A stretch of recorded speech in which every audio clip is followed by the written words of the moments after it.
Hello and welcome to Forever Rugby on Forever Sports. And the Sharks have gotten their Currie Cup campaign off to a flyer, beating the Griquas 30 points to 16, securing a bonus point in the process as well. So, job done as far as the Sharks are concerned, but it wasn't an easy match by any means.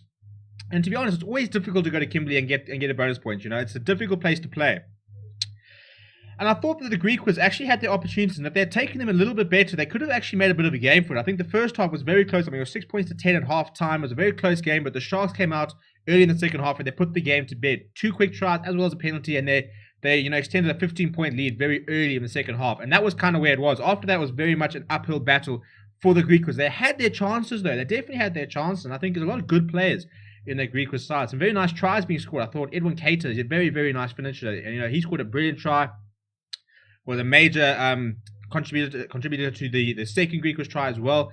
So I think the Griquas will be looking at that thinking, you know what, that wasn't a bad game. We probably could have taken something out of it. I think if they had gotten a losing bonus point, they probably would have been a bit happy with the performance. But I think, for them to have gotten nothing in that game was probably a bit frustrating for them, because they definitely had their moments to try and put a little bit more pressure on the Sharks itself. Before we break the game down itself, please do smash like on the video, subscribe to the channel as well.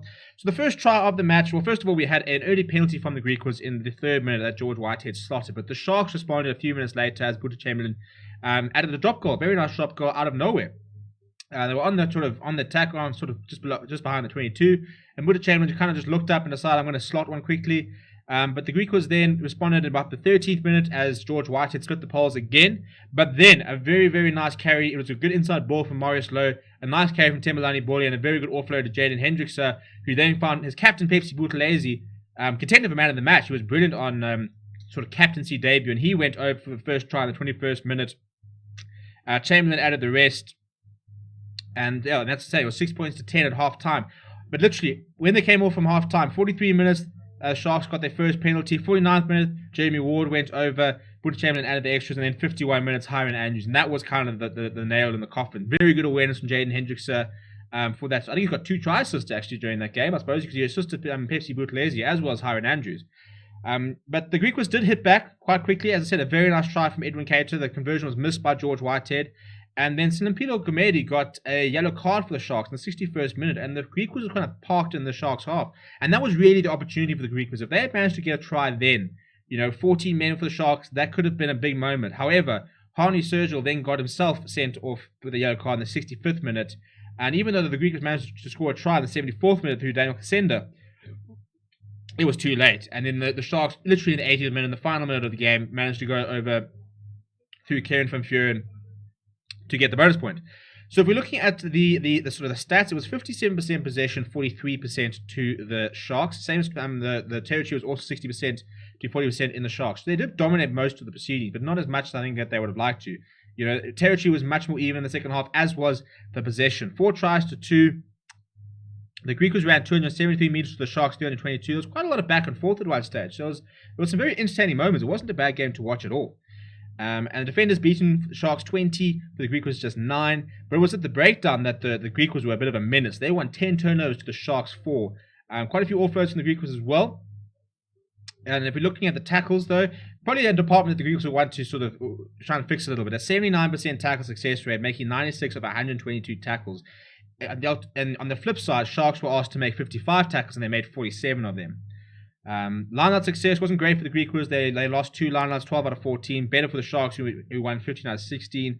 Scrum success, the scrums were pretty messy at all times. The Griquas had 2 very good early scrums, but then the Sharks pack really started to come through and put in a lot of good work there. Penalties conceded, a lot of penalties today. I think it was 29 by the Sharks here and 27 by the penalties. So a very stop-start game in terms of penalty count, where 2 yellow cards apiece as well. In terms of some key performers, I thought that Pepsi Buthelezi was very, very good. He made 12 carries, making 72 meters in the process, 3 defenders beaten and a try, made 4 tackles and won 2 turnovers. Thembelani Boli was very, very physical in his 12 carries. He also made 8 tackles, not missing 1, and winning a turnover. James Venter was probably the quietest of the loose trio, but he himself made 6 carries. I thought Jaden Hendricks looked pretty good. Looked a lot quicker, It's funny, as I said, when you suddenly got Marnie Liebach or Boeta Chamberlain in this instance playing, you suddenly the Sharks' game plan seemed to speed up a little bit. And look, 2 try assists for Jaden Hendricks. He made 25 meters when he did win with the ball, beating 1 defender and 1 clean break.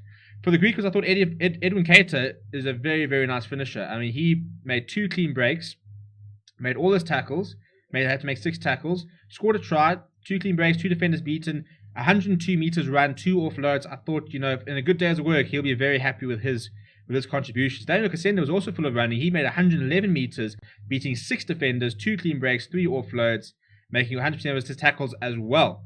In terms of the pack for the Griquas, Keelan van der Merwe was, as usual, very busy.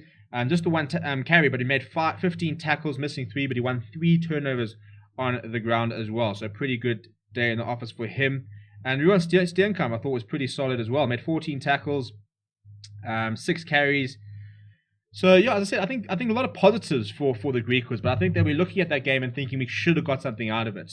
A very stop-start in terms of the penalties, but just the set pieces weren't good enough. They didn't take their line-out opportunities. They didn't take their scrum opportunities. So it was quite a sloppy game in terms of accuracy of set pieces, but it was quite open in terms of quite a lot of counter-attacking, quite a lot of sort of clean breaks and stuff like that. So it was exciting to watch, but, in terms of a very accurate and high level proficiency set piece and stuff like that, it wasn't always the case. Tackling sometimes was a little bit poor. So it'll only get better. It's the first game of the first round of the season. I know that we are much more settled than we are at the beginning of the year, but I think it was a reasonably good game to watch as a neutral, and hopefully that we'll see in the final game between Western Province versus the Bulls.